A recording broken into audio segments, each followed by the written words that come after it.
धना पावडर, गरम मसाला, मिरची टाकी असते संडे मसाला, मध्ये मिरची बघ. हळद टाकून घेतली मित्रांनो. आणि कोणती आणि घरची मिरची, घरगुती आपली मसाला बनवले, तिखट मिरची. मसाला तिखट नाही ना काही आले. त्याचे बघा मसाला आता मस्त परतून घ्यायचे.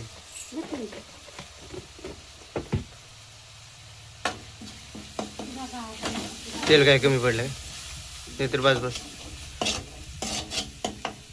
तर मसाला मस्त भाजून घ्यायचा आणि त्याच्यामध्ये मासे टाकून घ्यायचे मित्रांनो.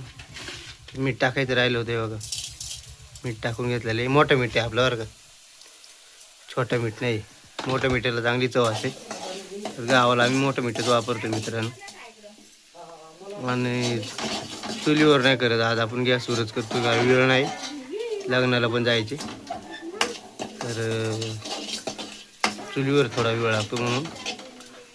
आणि हे मसाल्याचं पाणी मित्रांनो थोडं टाकून घेऊ आता मसाला भाजायसाठी. तर हे बघा मित्रांनो, कालवण्यासाठी मासे हाताना टाकून घेऊ.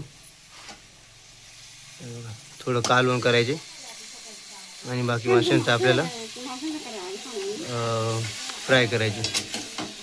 तर पहिलं आपण आता कालवून टाकून घ्यायचे मित्रांनो.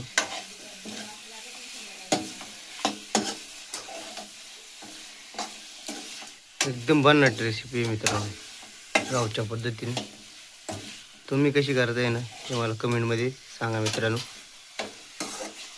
तर आमच्या इकडे हीच पद्धत, आम्ही अशा पद्धतीने रस्ता झणझणीत बनवतो.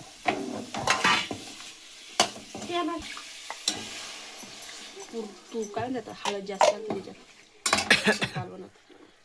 तर मित्रांनो बघा, पाणी टाकून घेऊ मस्त. असा फेलावला